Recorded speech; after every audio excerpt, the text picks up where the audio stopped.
오늘 우리에게 주시는 하나님 말씀은 마태복음 4장입니다. 마태복음 4장 18절에서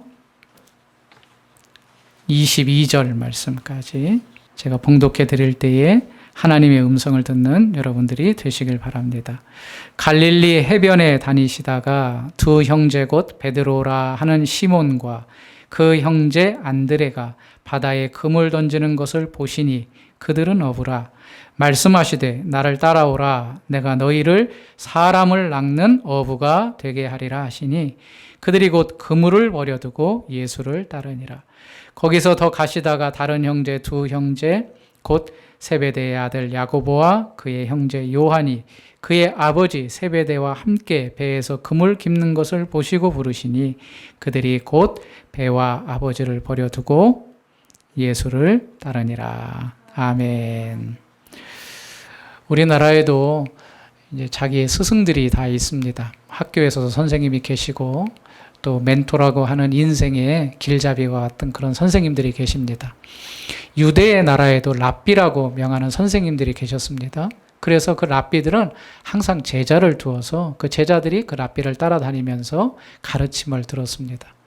세례 요한에게도 이런 제자들이 있었고 오늘 우리가 본 본문을 통하여서 예수님께서도 이제 그분의 제자를 부르시는 장면을 보게 됩니다. 우리가 익히 아는 네 사람이죠. 베드로, 안드레, 야고보, 요한. 이 네 명인데 둘둘씩 다 형제입니다.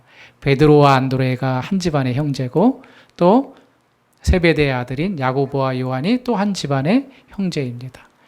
그래서 베드로와 안드레를 먼저 부르시고 그 이후에 예수님께서 야고보와 요한을 부르셨다. 그것이 오늘 본문의 말씀입니다. 누가복음에는 이 네 명의 사람이 같은 일을 하는 동업자다. 그렇게 말하고 있습니다. 그런데 오늘 본문에 이 사람들이 어떤 일을 했던 사람들입니까? 고기 잡는 사람들이었습니다. 어부, 어민이라고도 말하죠. 물고기를 잡는 사람들이었는데 베드로와 안드레, 야고보, 요한이 같은 이 지역에서 배를 통하여서 물고기를 잡아서 생업을 이어갔던 사람들입니다. 아마도 이 네 사람은 서로를 알았고 또 막역한 사이였을 것입니다.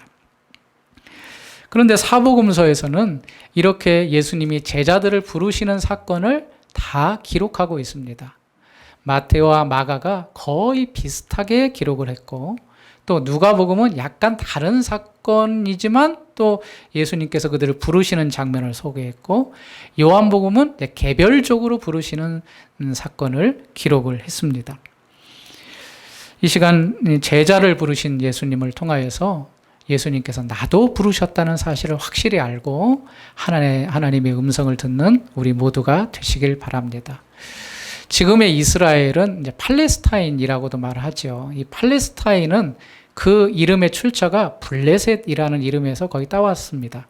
우리가 잘 아는 블레셋, 골리앗 그 장군이 생각나는데 그 블레셋에서 팔레스타인 이름이 생기게 되었는데 이 지역이 보통 이제 세 개로 구분이 된다 그랬죠. 남쪽은 유대, 가운데는 사마리아, 북쪽은 갈릴리 지역이라고 지난주에 한번 살펴보았습니다. 이 갈릴리 지역은 무엇보다도 비옥한 땅이라서 또 사통팔달 그 길이 잘 뚫려 있어서 많은 사람들이 거주하기 편리했고 또 살기가 좋았습니다. 그래서 이 지역에 많은 사람들이 거주를 하게 됩니다. 갈릴리라는 우리가 잘 알고 있는 이 지역은 히브리어 갈릴, 동그랗다, 원이다 그런 의미를 가지고 있는데 이제 구약 성경이나 또 이제 신약의 성경을 보면 이 갈릴리 호수가 여러 이름으로 기록된 걸 봅니다. 구약에서는 긴네렛이다라는 표현을 썼고 그리고 이제 바벨론 포로 이후에는 이곳을 게네사렛 호수다라고 했고 또 하나는 디베랴 호수다 그렇게 표현을 했습니다. 아마도 이 지역에 디베랴라는 도시가 새로 생겨서 그곳을 디베랴 호수, 또 게네사렛 호수, 긴네렛 호수, 또 갈릴리 호수, 호수라고 부르기도 했지만 또 바다라 불렀습니다. 왜냐하면 워낙 이게 컸기 때문에 이곳이 마치 바다와 같이 넓었기 때문에 갈릴리 바다다. 한번 읽어보실까요? 시작. 갈릴리 해변에 다니시다가 두 형제 곧 베드로라 하는 시몬과 그의 형제 안드레가 바다에 금을 던지는 것을 보시니 그들은 어부라. 해변에 다니시다가 이들을 보았죠. 그리고 바다에 뭘 던졌습니까? 그물을 던졌다. 그 호수인데 이제 바다라는 표현을 썼습니다.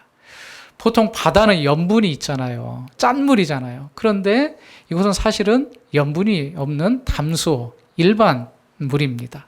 그래서 그곳에 이제 생선들이 많이 났고, 지금은 이제 베드로 고기라고 하는 그런 고기도 잡혀서 이제 이곳에 성지순례 가시는 분들이 꼭 한 번씩은 이렇게 맛을 보신다고 하더라고요.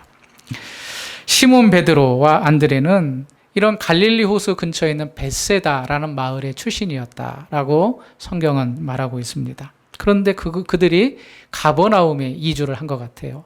그래서 예수님이 갈릴리 지역에 가버나움에 정착을 하셨잖아요. 그래서 가버나움에서 예수님이 이들을 만나신 것 같습니다. 갈릴리 해변을 다니시던 중에 이들이 열심히 일하는 모습을 보고, 그물 던지시는 모습을 보고, 얘들아 나를 따라와라. 내가 너를 이제 사람 낚는 어부로 삼겠다 라고 부르시는 겁니다. 이어서 세베대의 아들 야고보와 요한에게도 나를 따라와라. 그렇게 동일하게 말씀하시고, 이들은 배와 붙인 세베대를 버려두고 예수님을 따랐다라고 말씀을 합니다.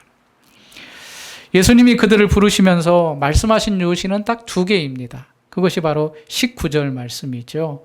같이 읽겠습니다. 19절 시작. 말씀하시되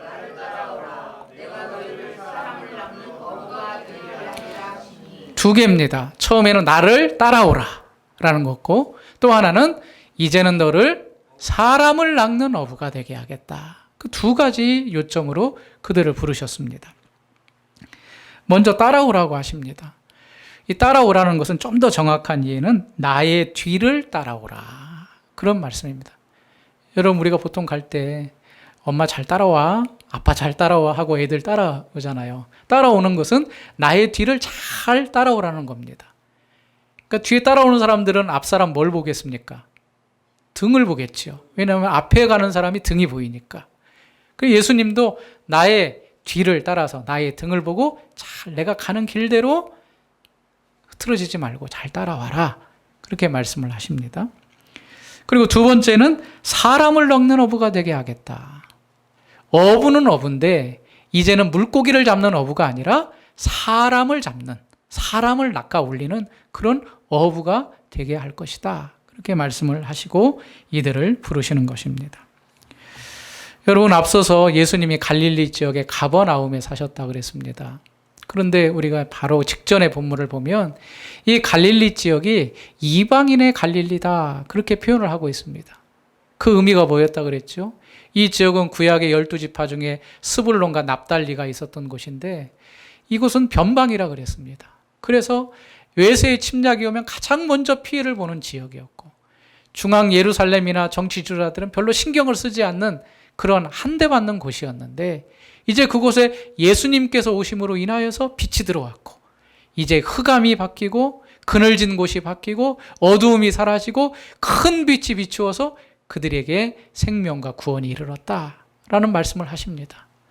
마찬가지로 이제 예수님의 뒤를 따르는 제자들은, 예수님의 뒤를 따라가는 사람들은 이제 예수님께서 하시는 그 사명을 똑같이 본받아서 어두움과 그늘진 곳에 있는 사람들을 구원하여서 이제는 생명을 얻는 그 길로, 생명을 얻는 업으로 그 사명을 감당해야 될 것이다, 그렇게 말씀을 하고 있는 거죠. 예레미야 16장 16절에 보면 예레미야가 이런 예언을 합니다. 여호와의 말씀이니라. 보라, 내가 많은 어부를 불러다가 그들을 낚게 하며 그 후에 많은 포수를 불러다가 그들을 모든 산과 모든 언덕과 바위 틈에서 사냥하게 하리라. 내가 많은 어부를 불러다가 그들을 낚게 하겠다. 마치 예수님이 지금 어부들을 부르신 것처럼 이 4명의 어부들을 불러서 앞으로 주님의 사역에 동참하여서 죽은 영혼들을 살리시는 것처럼 예레미야가 이런 예언을 한 것을 보게 됩니다. 그런데 오늘 말씀을 이제 아마 익숙하게 보신 분들이 계실 거예요. 아, 예수님 그렇지. 베드로, 안드레, 야고보, 요한 고기 잡는 어부들을 부르셨지. 그런데 이런 생각 안 해보셨습니까? 아니, 부르긴 부르셨는데 오늘 본문 말씀을 쭉 보면 그 즉각적으로 응답하시는 겁니다. 열심히 일하고 있습니다. 여기 그물을 던졌다라는 표현을 보면 보통 우리가 고기 잡을 때 그물을 이렇게 던져놓고 배가 그렇게 끌어서 고기를 잡잖아요. 그런데 이제 성경을 연구하는 분들은 이 베드로와 안드레가 그물을 던졌다는 표현은 아마도 배 위에서 그물을 넓게 펴가지고 던지는 투망식의 그런 일들을 하면서 고기를 잡은 사람들이었다라고 이해를 합니다. 그런데 열심히 그물을 던지는 그들에게 야, 나 따라와. 내가 너를 이제 고기 잡는 어부가 아니라 사람 낚는 어부가 되게 하리라. 그 말을 듣고 알겠습니다. 이제는 모든 걸 다 버려두겠습니다. 그물도 버려두고 배도 버려두고 제가 예수님만 따라가겠습니다. 하고 따랐다는 거예요. 저는 이걸 읽으면서 아니 어떻게 한 번에 단번에 그렇게 다 버릴 수 있을까? 그런 생각을 했거든요. 혹시 여러분도 그런 생각을 혹시 하셨습니까? 우리가 예수님께 순종해야 되는 건 맞습니다. 예수님을 따라가는 건 맞는데 이렇게 첫 만남에 그 즉각적으로 이 4명의 사람들이 모든 걸 버려두고 어떻게 갈 수 있었는가? 참 믿음이 대단하다. 그렇게 생각할 수 있죠. 그런데 앞에서도 말씀드렸지만 이 예수님께서 제자들을 부르신 사건을 다 정리해보고 종합해보면 즉각적으로 이렇게 순종했던 것이 아니었음을 우리가 알게 됩니다. 먼저 누가복음 5장에도 이 고기 잡는, 특별히 고기를 다 잡고 이제 그물을 손질할 때에 예수님께서 베드로를 찾아오십니다. 그리고 베드로 배 위에서 올라가셔서 천국 복음을 가르치십니다. 그리고 난 다음에 베드로에게 찾아옵니다. 베드로야, 어떻게 고기 많이 잡았느냐? 라고 묻자 예수님, 제가 밤이 맞도록 수고했는데 고기를 다 잡지 못했습니다. 그러니까 예수님이 그물 손질을 다 한 그 베드로에게 그래, 그럼 지금 깊은 데로 가서 그물을 던져라. 그렇게 말씀하시는 겁니다. 이미 다 일이 끝났는데 베드로에게 깊은 데로 가서 그물을 던져라. 그때 베드로가 이런 말을 하죠. 누가복음 5장 5절에 선생님, 우리들이 밤이 새도록 수고하였을 때 잡은 것이 없지만은 말씀에 의지하여 내가 그물을 내리리이다. 많이 들어보셨죠? 주의 말씀 의지하여, 그 찬양도 있는데 제가 밤새도록 수고했는데 고기 잡은 게 없어요. 그런데 예수님 가르침 듣고 예수님이 그렇게 말씀하시니까 제가 예수님 말씀에 의지하여서 지금 배 타고 다시 나가서 깊은 곳에 그물을 던져보겠습니다. 어떻게 됐죠? 찢어질 정도로 고기가 많이 잡힌 거예요. 그래서 그때 마침 같이 일을 하는 야고보와 요한의 배까지 불러가지고 그 그물을 끌어당겼어요. 얼마나 고기가 많이 잡혔는지 2배에 거의 가득하게 돼서 배가 잠길 정도로. 그런데 이 사건보다 먼저 있었던 사건이 요한복음에 기록이 됩니다. 베드로의 동생이 누구라고 했죠? 안드레. 베드로와 안드레가 한 집안 형제니까. 그런데 안드레가 고기 잡는 어부였지만 이 안드레는 아무래도 영적 감각이 좀 뛰어난 친구였던 것 같습니다. 그래서 세례 요한을 따라다녔습니다. 세례 요한의 제자로 따라다니다가 세례 요한이 예수님을 보고 야, 저기 하나님의 어린 양이다. 그렇게 말씀하시는 걸 듣고 이제 세례 요한을 뒤로 하고 이제 예수님을 따라다녔습니다. 안드레가. 예수님을 따라다니고 예수님의 말씀을 듣다 보니까 아, 저 예수님이라는 분이 바로 구약에 예언한 메시아구나. 그래서 자기가 이제 메시아임을 믿고 같은 집안에 사는 베드로에게 말을 합니다. 형, 내가 세례 요한 따라다녔잖아.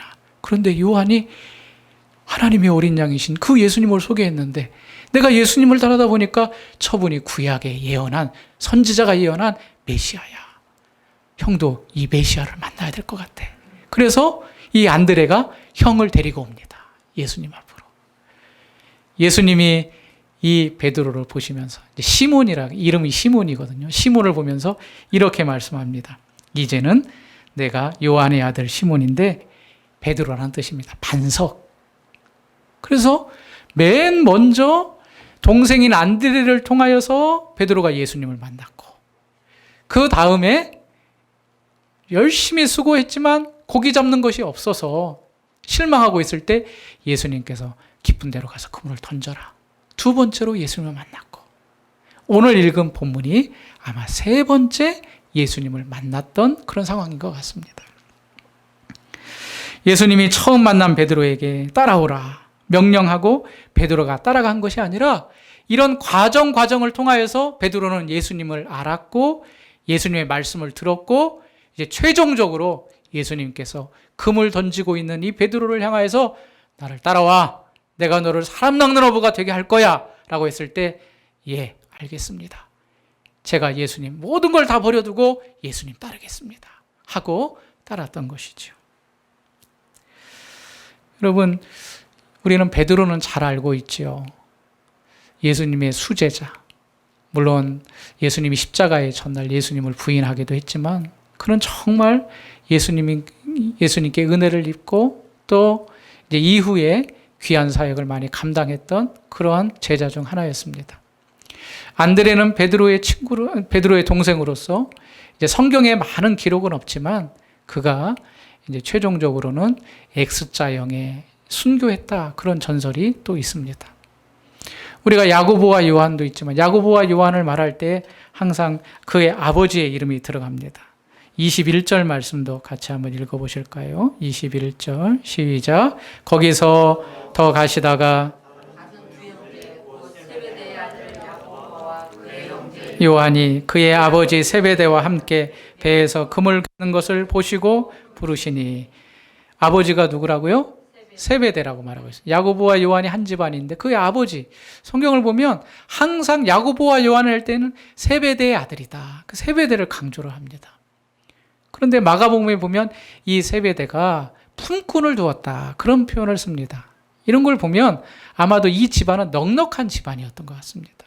그래서 자기 수하의 사람들을 두고 또 자기 아들들과 함께 이 어부의 일을 감당했는데 무엇보다도 특이한 것은 이 세베대가 누구냐, 또 이 야고보와 요한이 누구냐, 아마도 예수님의 어머니 마리아의 동생 살로메거든요. 살로메가 이 세베대의 아내였던 것 같습니다. 그래서 요한복음에서 그 이모다 그렇게 말을 하고 있습니다. 그렇게 정리해 보면 이 세베대와 살로메가 결혼해가지고 야고보와 요한을 낳았고 예수님과는 외사촌지간이 되는 겁니다. 친척이.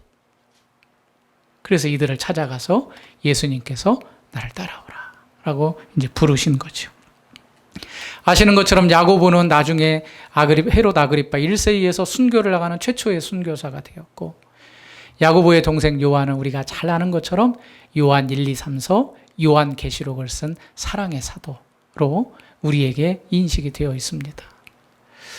무엇보다도 이 4명 중 3명 베드로, 야고보, 요한은 예수님이 가는 곳마다 계속 언급되는 이름들입니다. 그 예수님 가까이서 예수님과 함께 동행했던 그러한 아주 중요한 3사람이 베드로, 야고보, 요한입니다. 변화산에 올라갈 때도 그랬고 마지막 겟셋마네 동산에서 예수님이 십자가 지기 전에 기도할 때도 그랬고 이 베드로와 야고보, 요한은 항상 주님과 동행하면서 그의 사역을 가까이서 보고 예수님을 도왔던 제자들인 거죠. 오늘 이 말씀이 이 시대를 살아가는 우리에게 어떤 교훈을 주는가? 저는 2가지로 한번 정리해 보고 싶습니다. 첫 번째로는 제자들을 부르신 예수님이 마찬가지로 나도 부르셨다는 겁니다. 예수님이 이 땅에 오신 이유는 하나님의 나라를 세우시기 위함이었습니다. 이 세상 나라가 아닌 하나님의 나라. 왕은 하나님이고 그 백성은 하나님이 택하신 자녀들. 여러분, 그러면은 하나님께서 왕이시라면 그 백성들을 불러 모으셔야 되는데 어떻게 불러 모으시는가? 예수님을 이 땅에 보내셔서 예수님을 통하여서 그의 백성들을 불러 모으시는 겁니다. 베드로는 소아시아의 여러 교회들에게 편지하면서 이렇게 말씀을 하시죠. 베드로전서 2장 9절에 그러나 너희는 택하신 족속이요 왕 같은 제사장들이요 거룩한 나라요 그의 소유가 된 백성이다. 우리를 향하여서 너희는 택하신 족속이다. 하나님께서 택하신 백성이다. 거룩한 나라다. 그의 소유가 된 백성이다. 하나님을 왕으로 삼으신 그의 백성이 바로 너희들이다. 라고 교회에 편지하고 있습니다. 제일 먼저 12명을 부르셨고 물론 이들은 아주 특별한 사도의 직분을 주셨습니다. 그 이후에 12사도를 통하여서 수많은 사람들을 부르셨고 그리고 그것이 시대가 지나고 시간이 흘러서 지금 우리에게까지 이어져 오고 있는 겁니다. 먼저 예수 그리스도를 만난 자들을 통하여서 계속 우리에게 하나님께서 불러주시는 겁니다. 이 부르심은 접촉을 통하여서 이루어지는데 우리가 앞에서도 봤지만 예수님께서 첫 번째 만남에 부르셔서 순종하시는 거 아니라 적어도 베드로를 3번 만나신 겁니다. 개인적으로 만나시고 또 가르치면서 만나시고 그리고 일하는 도중에 만나셔서 나를 따라오라 라고 부르신 거죠. 사랑하는 여러분, 우리들도 예수님께서 많은 사람을 통하여 접촉하게 하시고 우리를 부르십니다. 여러분, 이 자리에 오게 된 게 어떻게 오시게 됐습니까? 그냥 내가 예수님 믿어야지 라고 오신 건 절대 아닐 겁니다. 누군가 여러분들을 접촉했습니다. 접촉해서 교회 가자. 예수님 믿어야 돼. 예배드리러 가자. 그렇게 우리를 부르신 것입니다. 그런데 그 시간이 첫 번째 딱 오늘 한번 교회 갈래? 좋아. 라고 가신 분 계십니까? 아마 거의 없으실 것입니다. 오랫동안 이 사람, 저 사람, 친구들, 또 가족들, 또 부모님, 또 아들, 딸들이 엄마, 교회 한번 가게. 엄마, 예수님 믿어야 돼. 그런 말들을 계속 듣는 가운데 언젠가 한번, 그래, 한번 갈까? 라고 해서 이 자리에 와서 그것이 또 하나님께서 은혜가 되어서 그때부터 신앙생활을 하고 있는 분들이 거의 대부분일 겁니다. 우리는 한번 생각해 봅니다. 우리가 전도할 때 그냥 전도지 주고 예수님 믿고 이번 주일날 우리 교회 한번 오세요 했을 때 단번에 그게 이루어지면 얼마나 좋습니까? 그런데 오늘 본문 말씀을 보면 그 부르심에는 시간과 과정이 있다는 것을 우리에게 가르쳐 줍니다. 오랜 시간이 걸립니다. 여러 과정이 걸립니다. 또 개인적으로도 고민되고 걱정되고 또 베드로처럼 어떤 특별한 사건을 통하여서 마음에 심겨지는 것이 있을 때 그때 그 부르심에 우리가 응답을 하게 되는 겁니다. 그렇기 때문에 여러분, 우리가 전도는 부르심인데 전도하는 것은 하나님이 부르시는 건데 그 전도할 때 낙심하지 말아야 될 이유가 오늘 본문을 통하여서 알 수가 있는 겁니다. 단번에 나오지 않습니다. 물론 바울 같은 경우는 환상 가운데 예수님을 만나서 변화되었지만 거의 대부분의 경우는 오랜 시간 동안 계속 접촉을 하고 그들에게 복음을 전할 때 그들의 시간 가운데, 과정 가운데, 개인적인 고민 가운데 내가 믿음의 첫 발자국을 떼게 되는 거죠. 사랑하는 성도님들, 하나님께서는 우리를 전도를 통하여서 부르시기를 기뻐하셨다라고 말씀하십니다. 사도 바울이 고린도전서에서 말씀합니다.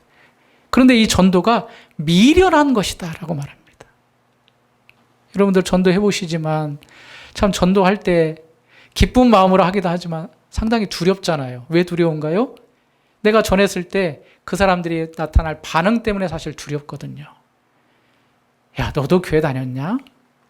아유, 뭐 교회는 뭐 교회야. 내 먹고 살기도 바쁜데. 너나 열심히 다녀라. 분명히 그럴 반응들이 오길 뻔하기 때문에 사실 이 전도라는 것이 굉장히 미련한 방법인데 교회 한번 나오자. 예수님 믿자. 이 말이 미련한 방법이지만 하나님은 이 미련한 방법을 통하여서 우리를 구원하시길 기뻐하셨다. 라고 말씀을 하시는 것입니다. 분명한 것은 사람의 권유와 설득이 이 자리에 오게 하지 않았습니다. 여러분, 이 자리에 함께 하게 된 것 하나님이 부르셨다는 걸 믿으시기 바랍니다. 물론 사람이 권유하고 설득해서 이 자리에 온 것 같지만 사실은 하나님께서 그 사람을 통하여 여러분을 부르신 겁니다. 그렇기 때문에 믿으십시오. 아, 하나님이 나를 불러서 이 자리에 오게 하셨구나. 내가 어떤 사람을 통하여 예수 믿었다면 그 사람을 통하여서 하나님이 나를 부르셨구나. 하나님이 나를 부르셨다는 사실을 분명히 믿고 오늘 4명의 제자를 부르신 예수님께서 나도 그렇게 부르셨음을 인정하고 그분 앞에 순종하는 귀한 성도님들이 다 되시길 바랍니다. 둘째로 이제 부르심을 받았다면 우리는 더 깊은 자리로 나아가야 된다라는 것을 오늘 본문을 통하여 우리에게 말씀해 주십니다.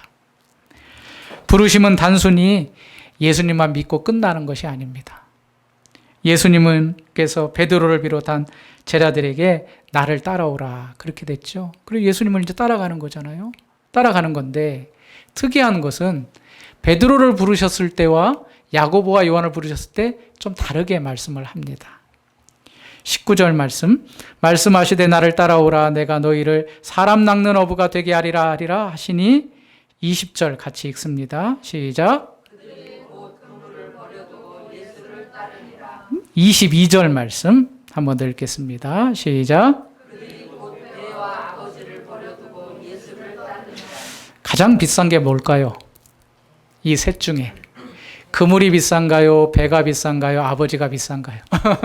예, 가치를 뭐 따질 수 없지만 예, 그물보다는 배가 훨씬 더 가치 있는 거겠죠. 아무리 배가 여러 척 있으래도 자기를 낳아주시고 이 세상에서 있게 해주신 아버지보다는 가치 있는 게 없을 겁니다. 그런데 베드로와 안드레를 부르셨을 때는 그물을 버려뒀다 그렇게 말씀하고, 또 야고보와 요한을 부르셨을 때는 그들이 배와 아버지, 세배대인 아버지를 버려두고 예수님을 따라갔다 그렇게 말씀하고 있습니다.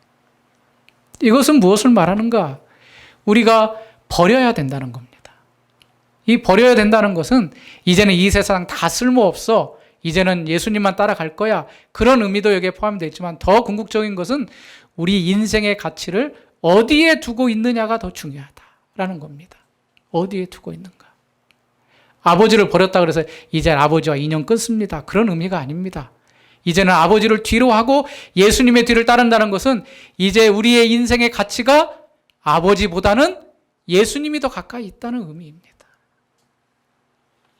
예수님께서 우리를 부르실 때는 분명한 목적이 있습니다. 그 목적이 뭐냐? 이제 너는 이 세상보다도 나를 더 소중히 여기는 가치로 삼아야 된다. 더 정확히 말하면 나를 이젠 주인 삼아야 된다는 겁니다. 그래서 우리의 고백은 오직 예수님으로 살겠습니다. 예수님만 한 분만으로 살아가겠습니다. 이게 예수님께서 부르신 자들의 고백이 돼야 됩니다. 여러분, 한번 질문을 할까요? 신앙은 세상과 예수님을 이렇게 양다리를 거칠 수 있을까요? 없을까요? 안 돼요. 왜 안 돼요? 세상도 좀 즐기고 또 교회 신앙생활도 하고 6일 동안은 이 세상이 원하는 것들 잘 즐기면서 하다가 주일은 또 거룩하게 예배 나와서 예배 드리고, 이 양다리가 될까요? 안 될까요? 안 됩니다. 오늘 말씀을 통해서 우리에게 말씀해 주고 있는 겁니다. 한쪽은 버려야 됩니다. 이게 바로 신앙이 원하는 원칙입니다. 우리 예수님 믿는 사람은 양다리를 거칠 수 없는 게 원칙입니다. 한쪽은 세상, 한쪽은 예수님, 있을 수 없습니다. 온전히 우리가 부르심을 받았다면 예수님께로 모아져야 됩니다. 예수님께서 계속 강조하신 게 그겁니다. 한 사람이 두 주인을 섬길 수 없다. 머리가 둘이서는 안 된다는 거죠. 여러분, 집안에 아버지도 몇 분 계셔야 됩니까? 한 분 계셔야 됩니다. 어머니도 한 분 계셔야 되듯이 우리 인생의 주인도 세상과 하나님이 동시에 있을 수 없고, 오직 우리의 주인은 하나님 한 분, 예수님 한 분에 집중이 되어야 된다는 거죠. 신앙은 삶의 핵심이고 본질이다라는 말씀을 우리에게 말씀해 주고 있는 겁니다. 그래서 예수님이 가는 곳에 내가 가는 곳이고, 예수님이 멈추는 곳에 내가 멈추는 것입니다. 그래서 칼빈은 말씀이 가는 데까지 간다, 그런 표현을 썼습니다. 하나님 말씀이 말씀하시는 곳까지 내가 가는 겁니다. 내 생각대로 하지 않습니다. 하나님께서 그렇게 하지 말아라, 멈추라 그러면 그 말씀에 따라 멈추는 겁니다. 이게 바로 우리 신앙의 자세라는 겁니다. 결국 내 인생의 주인이 그리스도임을 믿고 그분의 인도를 인정하며 섬기는 것, 사는 것, 이게 바로 그리스도가 부르신, 예수님이 부르신 자의 자세. 그래서 우리는 우리를 부르셨다는 확신이 우리 가운데 있다면 오직 하나님의 나라의 최우선의 가치를 두고 우리가 살아야 됩니다. 오늘 찬양 시작할 때 가장 먼저 불렀던 찬양이 먼저 그 나라와 그 의를 구하라. 예수님께서 산상에서 하나님 나라의 원리들을 다 가르치면서 6장 마지막 부분에 말했습니다. 이방 사람들이 이것도 구하고 먹을 것도 구하고 마실 것도 구하고 다 구한다. 그러나 너희는 먼저 그의 나라와 그 의를 구해라. 그러면 이 모든 것을 너희에게 더하실 것이다. 라고 약속해 주신 거죠. 예수님의 부르심을 받은 자들의 가치는 오직 예수님 한 분뿐이어야 됩니다. 하나님 나라에 우리의 생각과 우리의 모든 본질을 고정시켜야 됩니다. 그게 당연히 살아야 될 삶의 자세임을 말씀해 주고 있습니다. 갈릴리 호수에 사는 이 4명의 사람들의 목적은 고기를 잡아서 매일의 삶을 살아가는 거였습니다. 재미있는 사실은요, 어부는 살아있는 고기를 잡아가지고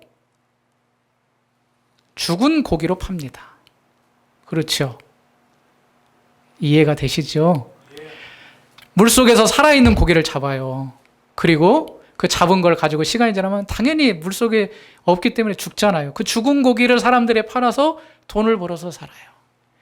그런데 예수님께서 그 4사람을 불러서 이제는 물고기를 잡는 어부가 아니라 뭘 잡는 어부? 사람을 낚는 어부로 삼겠다 그랬어요. 죽은 사람들, 영혼이 죽은 사람들을 다 낚아가지고 그 사람들을 어떻게 하는 거예요? 살리는 거예요. 살리는 거예요. 예수님께서 흑암과 그늘진 그 어두운 땅에 오셔서 빛이 되셔서 이제는 그 눈물과 고통과 아픔과 여러 가지 시련과 어려움 가운데 있는 자들에게 빛과 소망이 되셨듯이 이제는 4명의 어부들을 부르셔서 죽은 고기를 잡아 살아있는 고기를 잡아 죽은 것으로 팔아 생명을 사는 것이 아니라 이제는 죽은 자들을 모아서 한 사람씩 불러서 그들에게 예수 그리스도의 생명을 주고 그들에게 예수 그리스도를 바라보게 하는 그런 사명으로 살아가게 하신 것입니다. 여러분, 우리도 그런 삶을 살아야 됩니다. 생명을 살리는 삶. 여러분 생각해 보십시오. 어떤 사람이 좋습니까? 그 사람 만나면 막 기운이 빠지고 불평과 불만과 막 여러 가지 찌든 생각으로 있는 사람을 만나고 싶습니까? 아니면 만나면 만날 때부터 기분이 좋고 활기차고 또 만나고 싶은 그런 사람을 살고 싶습니까? 어제도 몇 분하고 통화했는데 다 달라요, 성향이. 어떤 분은 전화를 드렸더니 너무 고맙다는 거예요. 전화 줘가지고. 지금까지 비가 이렇게 많이 왔는데 아는 사람 한 명도 전화 안 오고 제가 첫 번째로 전화했다는 거예요. 안부 전화를 했는데 그렇게 반가워하시면서 좋아하시다. 그 말을 듣는 저도 너무 기분이 좋은 거예요. 아, 이 전화 한 통화가 그분의 마음과 그분의 기쁨이 되었구나. 우리도 마찬가지입니다. 이 세상에 살아가면 살아갈수록 영혼을 죽이고 생명을 죽이는 일이 아니라 내가 살아가는 이유가 죽은 영혼을 주 앞으로 인도해서 그 생명이 살아있는 생명으로 변화되어서 하나님의 백성으로 살아가게 하는 그런 도구로 사용받으면 이 세상의 어떤 삶보다도 가장 가치 있는 삶, 위대한 삶, 무엇보다 하나님이 기뻐하시는 그런 삶이 되어야 될 줄로 믿습니다. 그러니까 누가복음 5장에서 베드로가 한 가지 사건을 겪으면서 주님, 저는 죄인입니다. 그런 고백을 했습니다. 이 사건은 참 중요한 의미가 있는데 베드로가 이제 예수님을 따라가기 전에 이 사건을 경험하게 된 것은 이제는 너는 이 사역을 할 때에 너의 힘으로 되지 않는다라는 것을 보여주는 사건입니다. 여러분, 고기가 이 갈릴리 호수에서 제일 잘 잡히는 곳은 낮은 곳이라고 합니다. 그리고 제일 잘 잡히는 때는 어두운 밤이라고 합니다. 그런데 베드로는 밤새도록 수고했다 그랬습니다. 그 갈릴리 호수에 대한 전문가는 예수님이 전문가일까요? 아니 4명의 사람들이 전문가일까요? 거기에서 어릴 때부터 자라서 그 바다를 훤히 알고 있고 아마 그 아버지와 그 손조 때부터 받은 그 노하우를 가지고 있는 4명의 베드로와 야고보와 안드레, 요한이 더 전문가일 겁니다. 그런데 예수님은 한낮 대낮에 그것도 깊은 데로 가서 그물을 던져봐라. 그렇게 말씀하고 있습니다. 우리들의 상식과 이해로는 할 수 없는 일을 하게 하셨는데 그렇게 할 때에 기적이 일어났다는 거죠. 이건 뭘 말하는 겁니까? 우리들이 영혼을 살리는 이 일이 우리가 수고하는 일이긴 하지만 결국에는 하나님께서 함께 하실 때에 놀라운 열매가 있다는 것을 우리에게 깨닫게 해주시는 거죠. 그래서 결론적으로 하나님께서 나를 부르셨고 내가 이제 하나님의 나라의 가치를 두고 영혼을 살리는 이 일을 하는 데 있어서 가장 먼저 우리가 우선시돼야 될 것이 주님의 능력을 의지하는 믿음으로 나아가는 믿음이 중요하다는 것을 우리에게 가르쳐 주십니다. 사랑하는 성도님, 우리 교회가 이제 9월이 되면 이제 만 3년이 됩니다. 3년. 몇 번 말씀을 드렸는데 저희 가족 4명이 시작했습니다. 저와 아내하고 이제 딸 둘. 또 그때는 코로나 기간이라 다 모든 교회들이 온라인으로 예배를 드립니다. 큰 교회들도 교회 오는 걸 다 막고 모이는 걸 정부에서 이제 또 제재하고 저희 교회도 수시로 구청 직원들이 와서 다 체크하고 또 소독했는지 마스크 잘 썼는지 앞에 가림막 했는지 참 여러 목사님들이 걱정을 많이 하시더라고요. 야, 기존에 있는 교회들도 이렇게 힘든데 더군다나 개척교회 이곳에 사람들이 올까? 물론 이제 믿음을 가진 저를 격려해 주시기도 했지만 참 이것이 가능할까? 그런데 여러분 오늘 보십시오. 참 물론 많은 수는 아니지만 한 영혼 한 영혼을 보내주시는 것이 정말 놀랍습니다. 저는 그걸 경험합니다. 그런데 거기에 먼저 우선되는 것은 하나님께서 하시면 할 수 있다는 그런 믿음이 저는 있습니다. 여러분, 한 사람을 설득하는 거 그게 사람을 물론 능력이 있으면 설득되지만 한 사람이 교회에 와서 예배드리는 것 그것은 단지 사람이 설득한다고 되는 일이 아닙니다. 하나님께서 그런 마음을 주셔야 됩니다. 하나님께서 감동을 주시고 발걸음을 친히 인도해 주셔야 됩니다. 오늘 귀한 성도님들이 이 말씀이 개인적으로 도전이 되시길 간절히 바랍니다. 여러분들이 하나님이 예수님이 나를 불러주셨다는 사실을 믿는다면 이제는 더 깊은 주님의 뒤를 따라가는 신실한 주의 백성이 되십시오. 그리고 영혼을 살리는 자로 제자들과 같은 일들을 우리의 인생의 목적으로 삼으십시오. 내가 갔을 때에 그 영혼들이 살아나고 내가 일할 때에 하나님께서 일하시는 그런 인생으로 변화될 수 있도록 여러분들 마음 가운데 확신과 다짐과 소망을 가지십시오. 하나님께서 여러분들에게 큰 은혜를 주실 뿐만 아니라 이것이 우리 인생에 있어서 가장 가치 있는 일이 될 줄 믿습니다. 이런 은혜가 우리 주안의 교회와 귀한 성도님들의 삶 가운데 넘쳐나시기를 주의 이름으로 축원합니다.